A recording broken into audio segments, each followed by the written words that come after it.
ان کے M N اے کی طرف سے، آغا حسن کی طرف سے، ان کی پارٹی کی طرف سے یہ کہا گیا ہے کہ آئی جی صاحب سے ملاقات کی گئی ہے، پھر جو ہے ڈی آئی جی صاحب سے ملاقات کی گئی ہے، اس کے بعد جو ہے یہ عورتیں جو ہے رہا ہوئی ہیں۔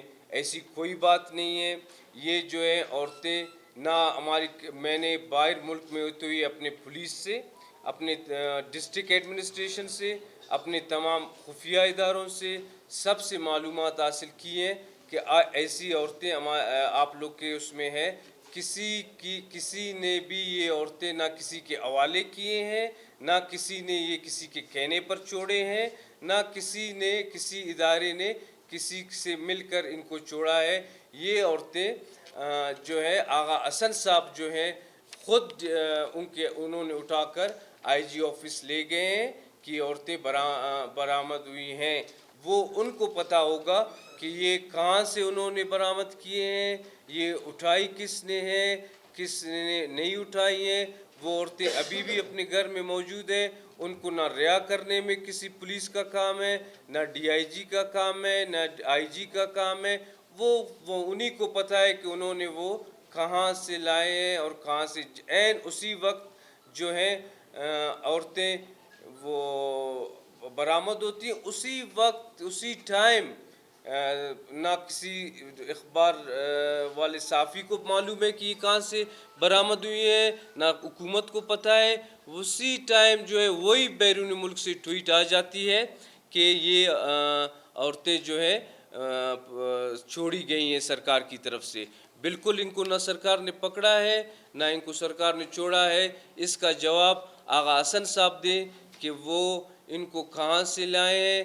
آپ کو جس طرح پتہ ہے کہ مرکز میں بھی اور یہاں بھی وہ حکومت میں ہمارے ساتھ بھی شامل ہیں، حکومت کا ایک حصہ ہیں، اور مرکزی حکومت میں تو وزارتوں میں بھی بیٹھے ہوئے ہیں۔ اس چیز کی بالکل میں تردید کرتا ہوں کہ وہ نہ ڈی آئی جی صاحب کے کہنے پر، نہ ڈی آئی جی صاحب کے کہنے پر، نہ ان سے ملاقات کے ذریعے رہا ہوئی ہیں۔ ان کا حکومت سے کوئی تعلق نہیں ہے۔ ان کا جواب دے بی این پی مینگل، وہ کہہ رہے ہیں کہ ہم نے برآمد کیے۔ ان کا جواب وہ دیں کہ انہوں نے کہاں سے برآمد کیے ہیں، کہاں سے لائے ہیں اور کہاں سے یہ عورتیں اٹھائی گئی ہیں۔ باقی جو ہے ایک پروپیگنڈا کیا گیا ہے کہ آپریشن، آپ کو جس طرح پتہ ہے لا اینڈ آرڈر کا ارنائی میں مسئلہ ہے، وہاں کے ہمارے ایک کرنل بھی مارے گئے ہیں، شہید ہو گئے ہیں، ہمارے لیویز اہلکار بھی وہاں شہید ہو گئے ہیں۔ وہاں جو ہے ایک کارکن کو اغوا کیا گیا تھا، اس سے جو ہے 15 لاکھ روپے بتہ لے کر اس کو چھوڑ دیا گیا تھا، جس میں ایک آپریشن ہوا۔ اس آپریشن کے نتیجے میں 10 دہشت گرد مارے گئے، جس میں سے 5 کی لاشیں ملی۔ 5 کی لاشیں جو ہے دہشت گرد اپنے ساتھ لے گئے، اور اس میں 2 جو ہیں ہمارے اہلکار بھی شہید ہو گئے۔ اور باقی جو میں آپ کے ساتھ شیئر کرنا چاہتا ہوں، خاران کا واقعہ ہوا، وہاں کہا جا رہا ہے کہ بیوی اور شوہر نے جو ہے پولیس کے چاپوں سے یا پولیس کے ان کے گھر بار بار چاپا مارنے سے جو ہے انہوں نے خودکشی کی۔ ایسے کوئی بات نہیں ہے۔ وہاں جو ہے پولیس رپورٹ کے مطابق، جو تحقیقات کے مطابق، لطف اللہ نامی شخص ہے، اس نے جو ہے اپنی بیوی کو قتل کیا تھا۔ اپنی بیوی کو قتل کرنے کے بعد انہوں نے جو ہے خودکشی کر لی۔ اس کے بعد ایجاب یالانزئی جو اس کا بڑا بھائی ہے، اس کی سی ٹی ڈی کے ہاتھوں جو گرفتار بھی ہوا،